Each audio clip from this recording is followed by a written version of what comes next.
에베소서 5장입니다. 인용한 성경은 한글 킹제임스 성경입니다.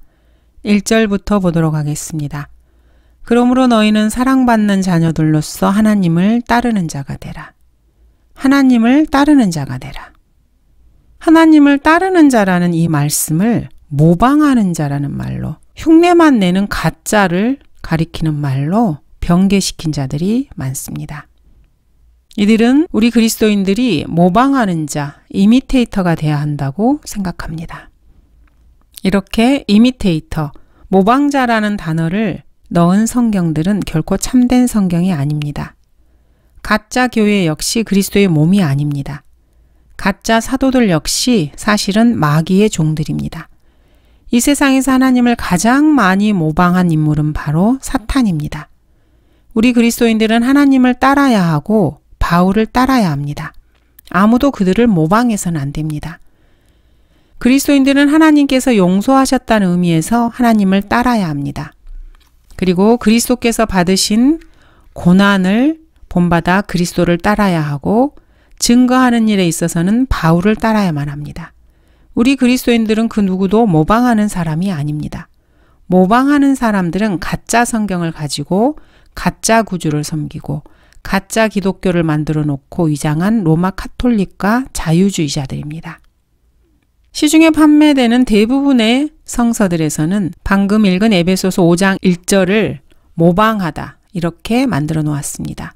이 부분만을 보고 판단할 수 있어야 합니다. 모방하다는 말과 따르다는 말, 이 두 단어가 함께 있을 때 모방하다를 선택한 자들은 자신이 가짜 그리스도인임을 보여주는 것입니다. 2절, 그리스도께서 우리를 사랑하시어 우리를 위하여 자신을 하나님 앞에 향기로운 냄새를 내는 제물과 희생으로 드린 것 같이 너희도 사랑 안에서 행하라. 행하라, work, 동사로 쓰고 있습니다. 그리스도인들이 행할 때 우리는 누군가를 따르는 것입니다. 그리스도인들이 진짜를 위조하려는 것이 아니라면은 우리는 누군가를 모방하는 것이 아닙니다. 그리스도인은 누군가를 모방하는 사람들이 아닙니다. 토마스 아 캠피스의 그리스도를 본받아라는 책은 카톨릭과 자유주의자들에게는 아주 인기가 많았습니다. 그러나 성경대로 믿는 그리스도인들은 본받거나 모방하는 자들이 아닙니다. 그러므로 그러한 책에 관심을 갖지 않습니다. 모방이라는 것은 흔해 빠진 것입니다. 한글 개혁판 성경은 본문에서 본받는 자가 되고 라고 번역을 해서 모방이라는 그들의 숨은 의도를 살짝 감추었습니다. 하나님 앞에 향기로운 냄새를 내는 제물과 희생이라고 말씀하십니다. 하나님께서는 이러한 희생을 기뻐하십니다. 이것은 희생 제사를 말하는 것이지 순교자의 죽음을 말하는 것이 아닙니다. 하나님께서 노아의 희생을 받으신 것처럼 아벨의 희생을 받으셨습니다. 또 이 희생을 받으셨습니다. 물론 이러한 희생은 아벨의 피보다 더욱 좋은 것을 말합니다. 그리스도인들은 로마 카톨릭 성경에서 말하는 것처럼 그리스도의 사랑을 모방하는 것이 아닙니다. 성령의 열매로 사랑을 맺는 것입니다. 갈라디아서 5장에 보면은 사랑은 성령의 열매입니다. 모방하는 열매들은 흔해 빠졌습니다. 죽은 나무에 오렌지나 사과를 달아놓고 그것을 열매처럼 보이게 할 수 있습니다.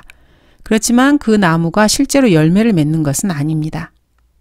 하나님을 따르라, 따르라는 이 말씀이 모방이 올바르다 이렇게 주장할 정도로 어리석은 사람은 하나님께서 쓰신 성경을 분별할 줄 모르는 사람입니다.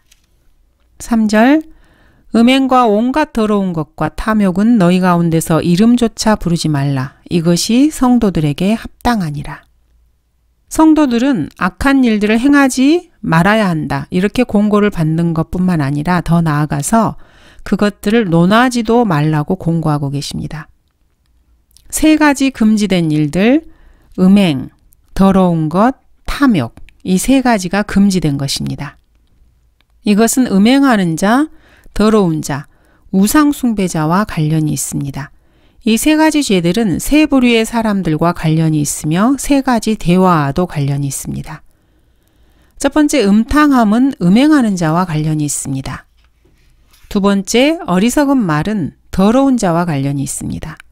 세 번째 농담은 우상 숭배자와 관련이 있습니다. 4절 음탕함과 어리석은 말이나 농담은 성도에게 합당치 아니하니 오히려 감사를 표하라. 주님께서는 가끔 비꼬아서 말씀하시기도 합니다. 또는 날카로운 풍자로 말씀하실 때도 있습니다. 더욱이 주님께서는 고의적으로 과장해서 말씀하시기도 하고 때로는 삼가서 말씀하시기도 합니다. 또 성경은 여러 번에 걸쳐서 재미있는 상황들을 보여주기도 합니다. 예수님께서도 여러 번 비꼬아서 말씀을 하셨습니다. 성별된 의미에서 유머는 모든 그리스도인들, 특히 목사나 사도에게 중요한 장점이 되기도 합니다. 그러나 본문에서 말하는 어리석은 말이나 농담은 아주 경박하고 진부한 종류의 대화를 말합니다. 핵심이 없는 상스러운 말, 저속한 농담, 경박한 조롱, 품이 없는 것들을 가리킵니다. 아무것도 아니고 단지 더럽고 어리석고 바보 같고 경박한 말들로 이루어진 대화들이 있습니다. 그러한 것은 그 누구도 세워주지 못합니다. 웃음은 인생에서 어려운 길들을 지나갈 때 가끔 필요한 것입니다. 그렇지만 단지 웃기 위해서 웃는 것이라면 그것은 이야기가 좀 다릅니다. TV 코미디언들의 유머는 어리석은 말이나 농담에 불과합니다. 어떤 사람이 유명한 코미디언에게 단지 남을 웃기기 위한 것이 인생의 목적인지를 물어보았습니다. 코미디언, 이들은 참된 유머와 위트를 알지 못합니다.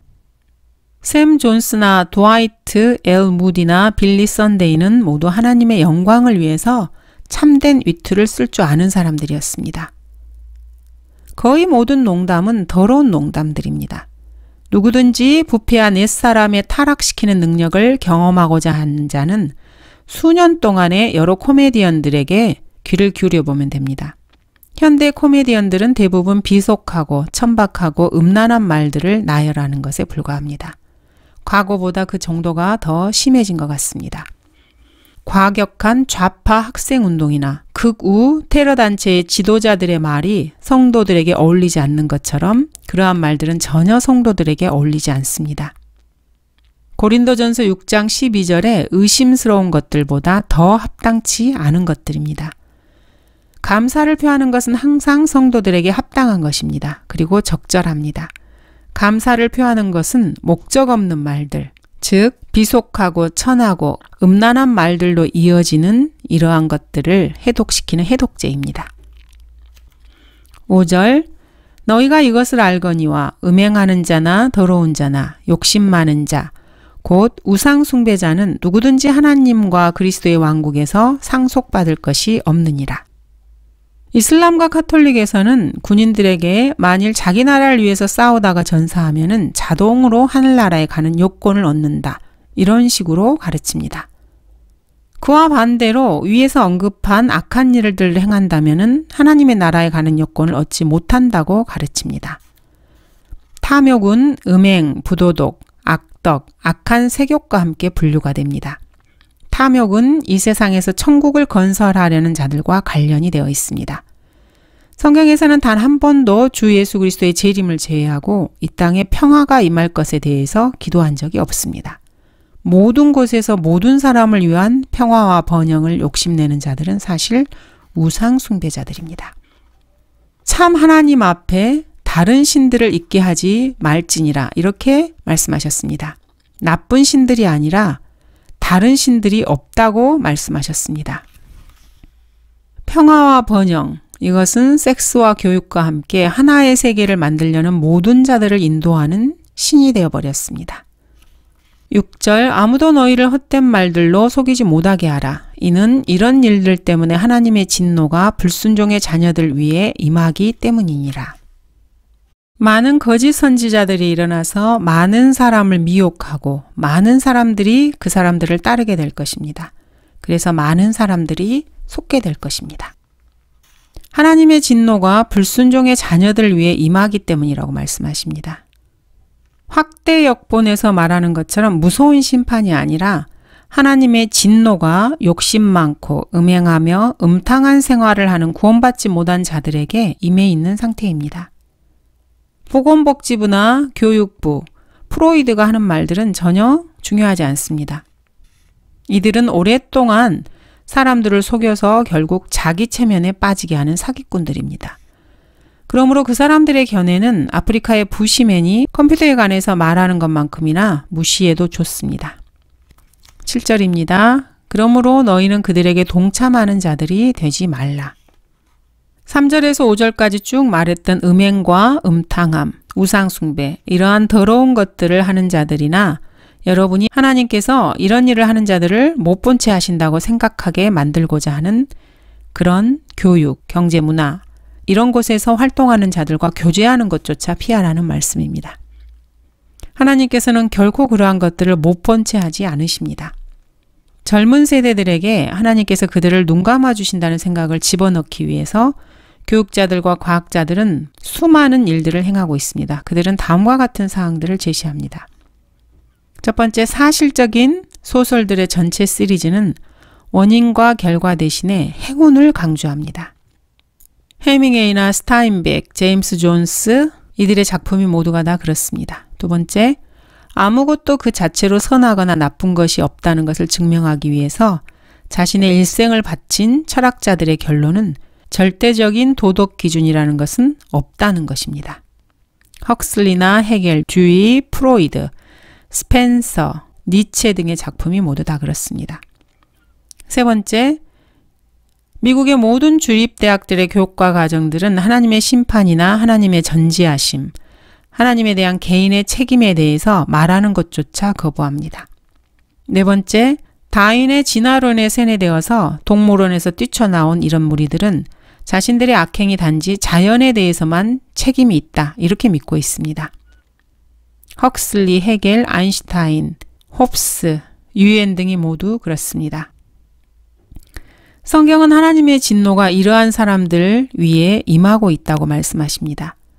하나님의 진노가 그리스도를 거부하는 자들 위에 임하고 있습니다.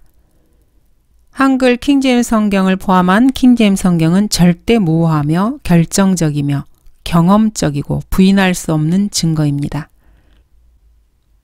왜냐하면 바로 이 성경이 수많은 대적들과 빗발치는 공격에도 불구하고 조금도 흔들림 없이 굳게 서 있기 때문입니다. 그러므로 너희는 그들에게 동참하는 자들이 되지 말라. 하나님의 명령입니다. 8절, 너희가 한때는 어두움이었으나 이제는 주 안에서 빛이니 빛의 자녀들로서 행하라. 본문은 그리스도인과 그들 주위에서 늘 만나는 구원받지 않은 사람들과의 관계를 다루고 있습니다. 여기서는 그리스도인의 성별과 성화에 대한 설명을 해놓고 계십니다. 묘지에 누워있는 죽은 정통주의 배교자들과 주님의 말씀을 정확히 해가는 그리스도인과의 차이점이 무엇인지 본문을 통해 알 수 있습니다. 너희가 한때는 어두움이었다고 말씀하십니다. 허물과 죄로 죽었던 너희입니다. 한때는 어두움이었다는 말은 허물과 죄들 가운데서 죽었다는 말입니다. 그렇지만 예수 그리스도를 믿고 나서 이제는 주 안에서 빛입니다. 빛의 자녀들로서 행하라고 말씀하십니다. 6절에 언급된 불순종의 자녀들과 대조되고 있습니다. 빛의 자녀들이라는 말은 다음을 암시합니다. 첫 번째, 세상의 빛은 예수 그리스도이시다. 두 번째, 하나님의 말씀은 빛이다. 세 번째, 이 자녀들은 빛으로 태어났다. 네 번째, 사람은 말씀으로, 즉 주 예수 그리스도로 다시 태어난다. 다섯 번째, 이 일이 일어날 수 있기 전에 사람은 영적인 빛을 받아야만 한다. 여섯 번째, 그렇게 태어난 사람은 자신의 새로운 탄생 이후에 빛을 사랑해야만 한다. 일곱 번째, 그렇게 태어난 사람은 빛을 따라야 하며 빛 안에서 행해야 한다. 그리스도인이 가야 할 도성에는 전혀 어두움이 없습니다. 또 그곳의 성문들을 낮에는 결코 닫지 아니하리니 이는 그곳에 밤이 없음이라. 그러므로 그리스도인은 어두움보다 빛을 사랑해야만 합니다. 이것이 정죄라. 즉 빛이 세상에 왔으나 사람들이 빛보다는 오히려 어두움을 더 사랑하니 이는 그들의 행위가 악하기 때문이라. 악을 행하는 자는 누구나 빛을 미워하며 빛으로 오지 아니하나니 혹 자기의 행위가 책망받을까 함이라. 변개된 필사본에서는 빛의 아들들, 어두움의 아들들 이렇게 해놓았습니다. 본문에 나오는 빛의 자녀들을 이들과 혼동해서는 결코 안 됩니다. 9절 이는 성령의 열매는 모든 성과 의와 진리 안에 있음이라. 1절에서 하나님을 따르는 자가 결코 모방하는 자나 본받는 자가 될 수 없는 그 이유를 분명하게 보여주고 있습니다. 뭔가를 모방한다고 해서 열매를 맺을 수가 없습니다. 그리스도인인 여러분이 주님을 따르고 빛 안에서 행하면은 열매는 자동적으로 맺히는 것입니다. 그러나 하나님을 따르는 자를 본받는 자, 이미테이터로 변개시킨 배교자들은 아무런 열매도 맺지 못하고 결코 성령의 열매를 맺지 못합니다. 열매는 누군가가 흉내낸다고 맺히는 것이 아니기 때문입니다. 성경은 그 열매들을 보고 나무들을 알게 되리라고 말씀하십니다. 그 뿌리가 가톨릭 성서에 있는 모든 변개된 성서들의 열매는 다음과 같습니다. 첫 번째, 성경의 권위에 대한 믿음이 결핍되어 있습니다. 두 번째, 성경에 대한 신뢰가 결핍되어 있습니다. 세 번째, 많은 성경 교리들에 대해서 무관심합니다. 네 번째, 성경적 기독교를 포기했습니다. 다섯 번째, 로마 가톨릭과 공산주의로 대대적으로 회귀하고 있습니다. 즉, 그곳으로 돌아가고 있습니다. 여섯 번째, 자신이 하는 말이 이적 행위인지를 알지 못하는 설교자들이 생겨났습니다. 10절, 무엇이 주를 기쁘시게 할 것인지 입증하라. 모든 성서가 다 주님을 기쁘시게 하는 것은 아닙니다. 영어로는 킹제임스 성경, 한글로는 한글 킹제임스 성경을 제외한 온갖 번역본들, 흠정역, 한글 개혁성경, 개정, 개혁판 등 수십 개를 결합해도 한글 킹제임스 성경 하나를 막아설 수는 없습니다.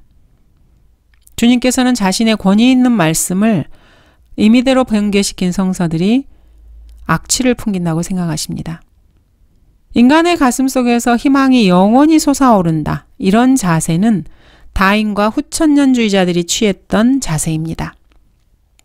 그러한 성서들은 마귀를 기쁘게 할지는 몰라도 결코 하나님을 기쁘시게 할 수는 없습니다. 새로운 번역본들은 사실 마귀를 기쁘게 합니다. 마귀는 기꺼이 그러한 변개된 성서들을 사용하고 있고 앞으로도 사용할 것입니다. 무엇이 주를 기쁘시게 할 것인지 주님께서는 항상 이 같은 구절 근처에다가 죽은 정통주의 배교자들과 그들의 친구인 로마 가톨릭이 말씀에 걸려 넘어지도록 만듭니다. 그러므로 그리스도인이라면 문맥의 구성을 주의해서 살펴봐야 합니다. 하나님께서는 빛의 자녀들이 불순종의 자녀들로부터 성별할 것을 말씀하십니다. 이 둘 사이에는 어떠한 교제도 있을 수 없다고 말씀하십니다. 이러한 하나님의 훈계에 순종할 때 성도 안에 있는 성령께서 열매를 맺으실 수 있습니다. 부패된 성경에서는 9절에 성령의 열매는 모든 선과 의와 진리 안에 있음이라는 이 말씀에 성령이란 단어가 삭제되었고 빛이란 단어가 삽입된 것을 발견한다면 아마 깜짝 놀랄 것입니다. 어쩌면 그렇게 크게 놀라지 않을 수도 있습니다. 여러분들 중에서는. 변개된 성서들에서 말하는 바와 같이 빛의 열매라는 것은 바울적인 표현이 아닙니다. 그리고 바울의 문체도 아닙니다. 과학적이라고 하는 현대 학자들은 저자의 문체에 대해서 조금도 주저하지 않고 거짓말을 합니다. 신구약 그 어느 곳에서도 빛의 열매 이런 말은 없습니다. 이 표현은 임의적으로 조작된 것입니다. 그리고 성경 그 어느 곳에서도 계시된 어떤 진리와도 결합될 수가 없습니다. 바울이 이렇게 비성경적이고 바울적이지 않은 표현들을 사용하게끔 만드는 변개자들은 이렇습니다. 1881년에 나온 리바이스드 버전, 1901년에 나온 아메리칸 스탠다드 버전, 1960년에 나온 뉴 아메리칸 스탠다드 버전, 1946년 리바이스 스탠다드 버전, 1958년 필리스 역본, 1961년 확대 역본, 1582년 예수의 성경, 1941년 로마 가톨릭 조합 성경, 암흑시대의 로마 가톨릭 라틴 벌게이트 등이 있습니다. 빛의 열매들이 아니고 성령의 열매입니다. 에베소서에서는 게으르고 무지하고 부정직한 것을 죄라고 나열하고 있습니다. 이렇게 성경 말씀을 변개시키는 자들의 특징입니다. 에베소서의 저자이신 성령을 삭제하고 그분을 추상적인 중성명사인 빛으로 바꿔버린 것입니다. 이들의 성경을 쓰면 성경을 해석하는데 수렁으로 빠질 수밖에 없습니다. 11절 열매 없는 어두움의 일들에 관여하지 말고 오히려 그것들을 책망하라. 일들은 그 일꾼들과 관련이 되어 있습니다. 그 일들이 책망을 받으면은 그 일꾼들 역시 함께 책망을 받게 됩니다. 12절 이는 그들이 비밀리에 행한 그런 것들에 대하여는 말하기조차 부끄럽기 때문이라.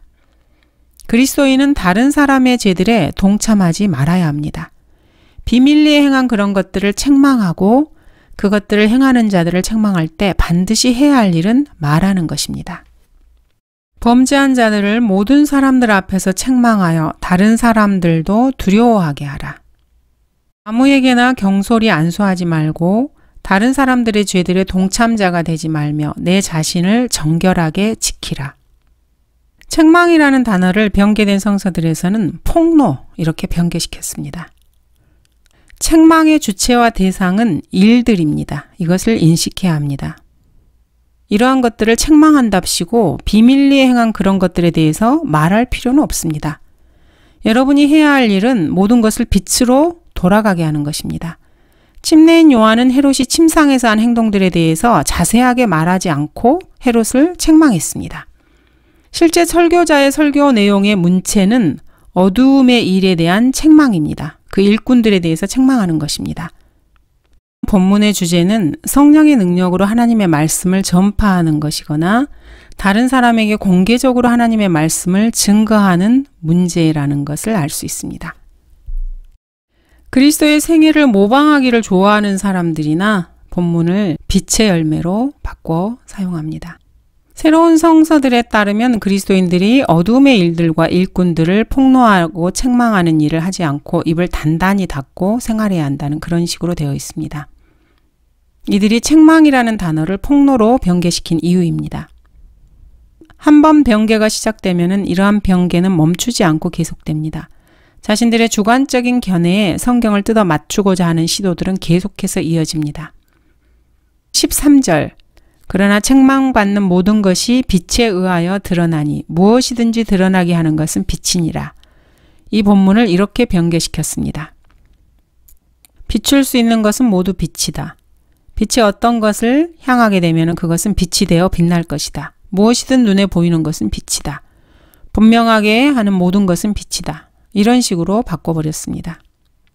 성경 본문에서 하나님께서 어떻게 말씀하시는지 살펴보도록 하겠습니다. 첫 번째, 만일 책망이 어떤 일들을 드러낸다면 그 책망은 빛과 같이 감추어진 것들을 비춘다. 두 번째, 13절의 빛은 하나님의 말씀이다.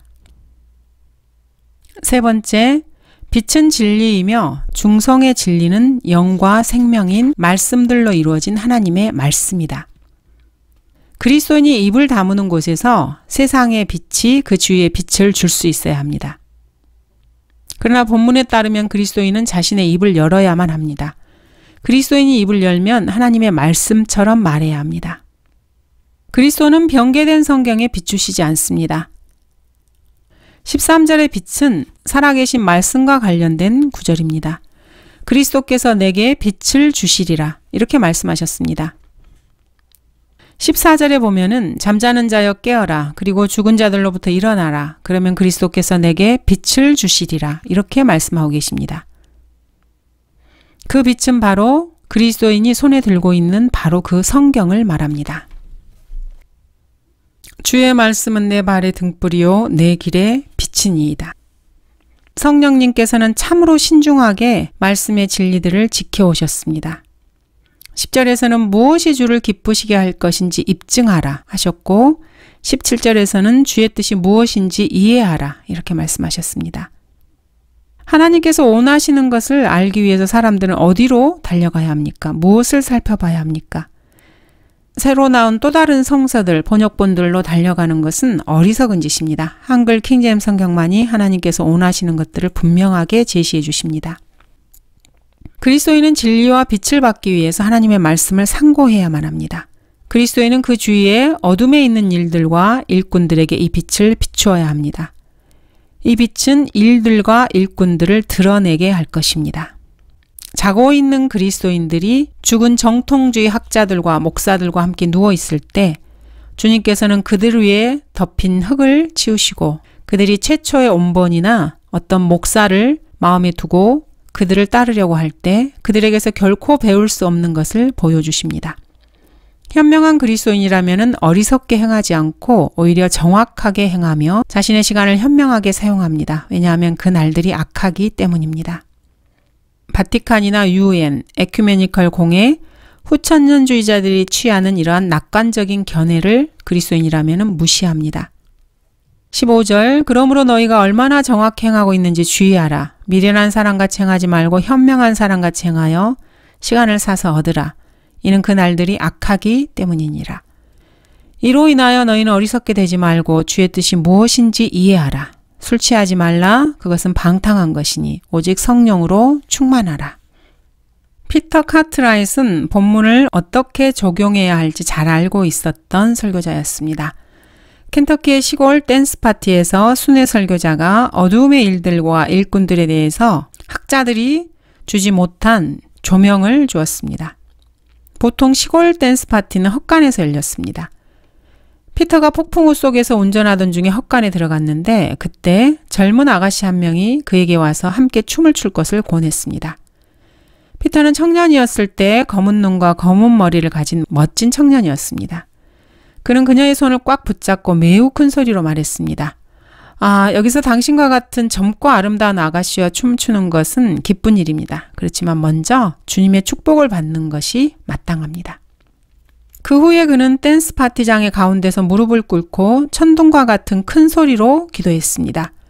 그의 이러한 태도는 밥 존스, 테네스 템플, 사우스 이스트, 달라스 풀러, 컬럼비아 성경신학교, 필라델피아, 유니온 신학교의 교수진들에게 악평을 받을 일이었습니다.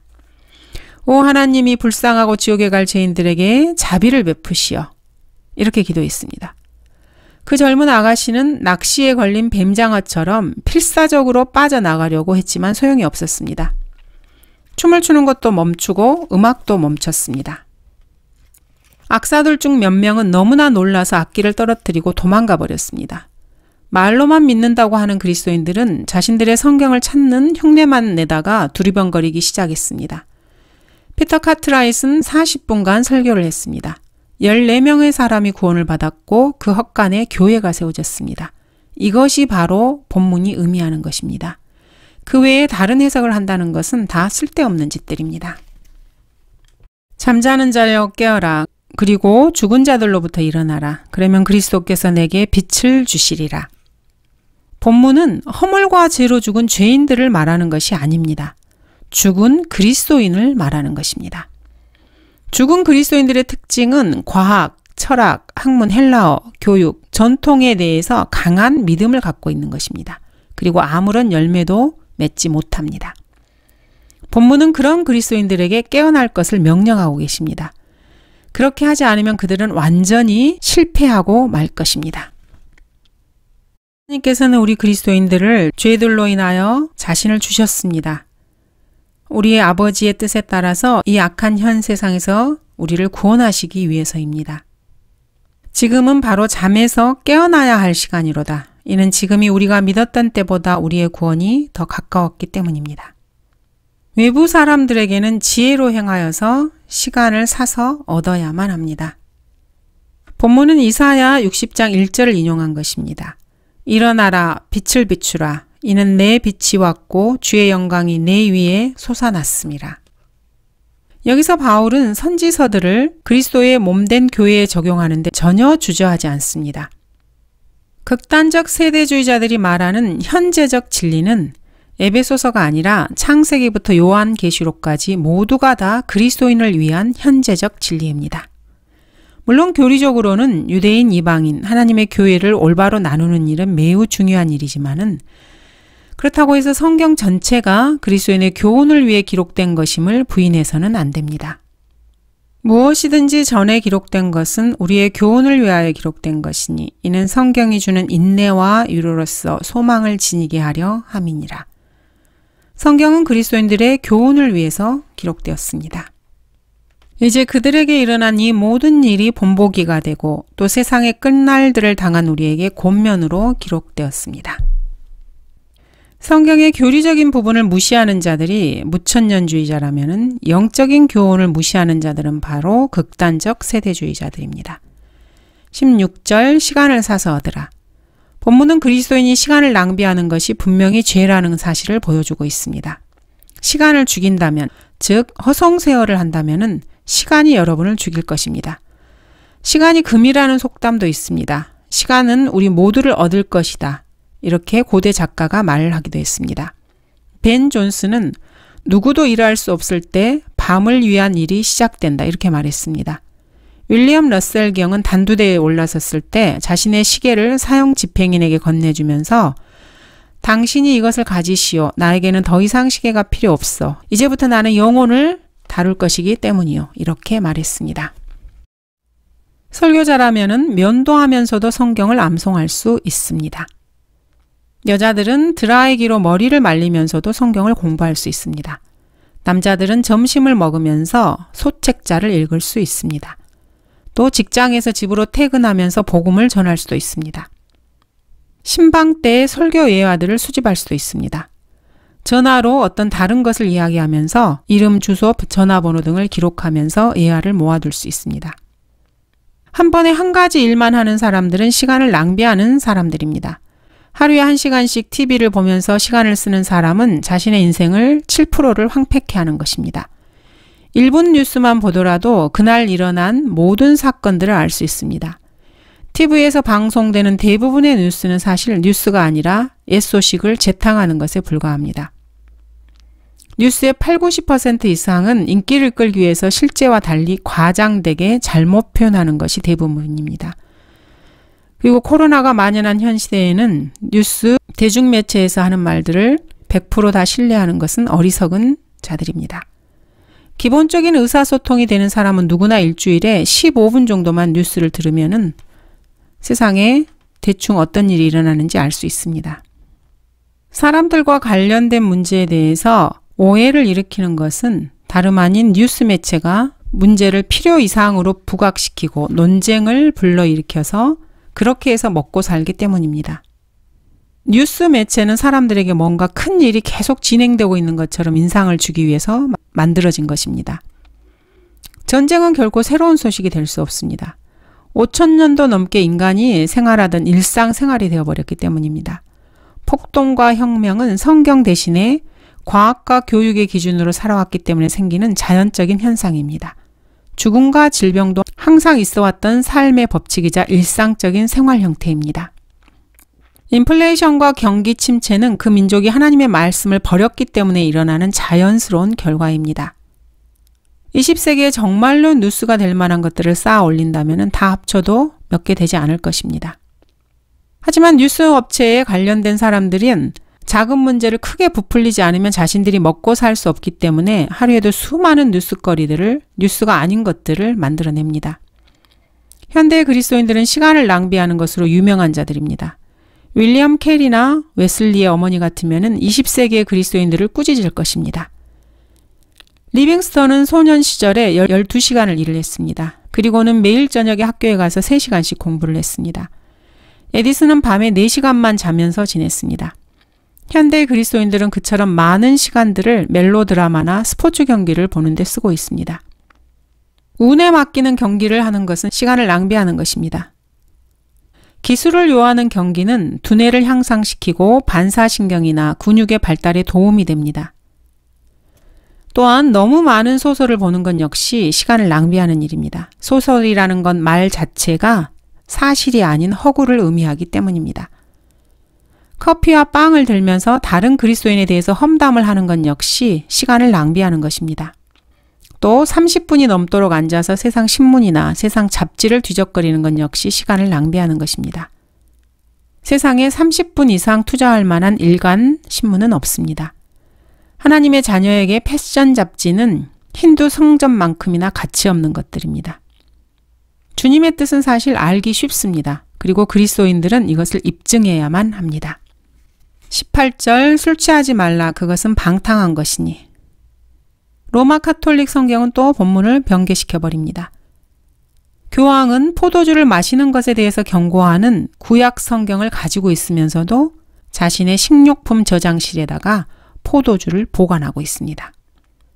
이러한 교황을 따르는 자들도 마찬가지입니다. 이 사람들은 한글 킹제임스 성경에 술 취하지 말라, 그것은 방탕한 것이니 라고 되어 있는 것들을 변개시켰습니다. 술 취하게 되는 것은 타락한 것이며 포도주는 취하게만 하지 않으면 괜찮은 것이다. 이런 식으로 바꿔버렸습니다. 즉 술을 마시는 것은 괜찮지만은 취하지만 않으면 된다. 이런 식입니다. 이들은 주의 만찬, 즉 자신들의 성찬 예배 시에 취하게 하는 알코올이 들어간 음료를 사용합니다. 이런 사람들이 어떻게 성경을 정확하게 해석할 수 있겠습니까? 포도주를 마시기에 용맹스럽고 독주를 혼합하는 데 힘있는 사람들에게 화 있으리니.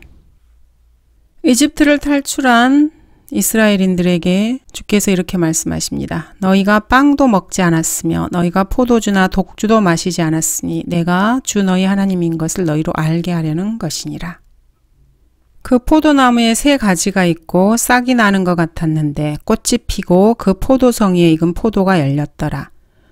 파라오의 잔이 내 손에 있어 내가 포도를 따서 파라오의 잔에다 즙을 짜서 그 잔을 파라오의 손에다 주었노라.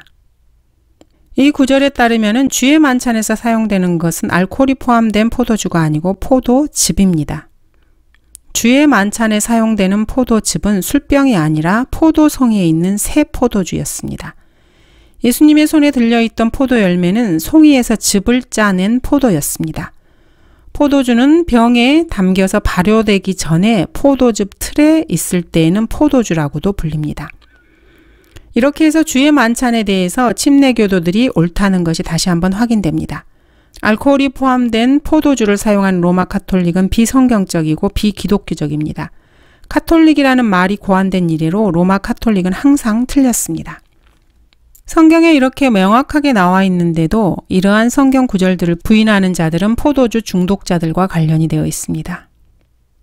성경학자들은 디모데전서 5장 23절에서 자주 앓는 병을 위해서 포도주를 쓰라는 이 말을 포도주를 옳게 사용하는 것이 아니라고 하면서 의학적으로 포도주와 물을 다루고 있다고 주장을 합니다.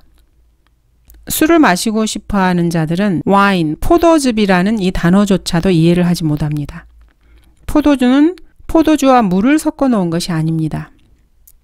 방탕함은 술, 포도주에 있는 것이지 취하는 데 있는 것이 아닙니다. 18절 오직 성령으로 충만하라. 여러분은 무엇인가에 충만해 있습니다. 그러나 성령으로 충만해 있는 것이 가장 좋습니다. 여러분이 성령으로 충만해 있으면은 마치 술 취한 사람과도 같습니다. 담대함을 가지게 됩니다. 그리고 자신의 술병, 이 성령으로 충만한 술병을 다른 모든 사람들과 함께 나누고 싶어집니다. 성령으로 충만한 사람은 입을 다물고 있지 않을 것입니다. 이 성령 충만이라는 술은 여러분의 행동에 영향을 줄 것입니다. 그리스도인들은 성령으로 취해 있는 사람들입니다. 성령 충만한 그리스도인은 오늘날 찾아보기 힘든 희귀종이 되어버렸습니다. 어떻게 성령 충만하지 않고도 성령의 열매를 모방할 수 있는가를 그리스도인이라는 사람들이 배우고 있습니다. 현대의 보수주의자들과 근본주의자들은 외양만 성령 충만하게 보이는 그리스도인들을 양산하고 있을 뿐입니다. 그것은 심리학, 기독교 교육학, 윤리실천, 인격양성, 인위적인 표정 이런 것들에 불과합니다. 현대의 그리스도인들은 괜찮은 자들이긴 하지만은 아무런 영향력도 없고 영적인 그리스도인들은 결코 아닙니다. 감사합니다.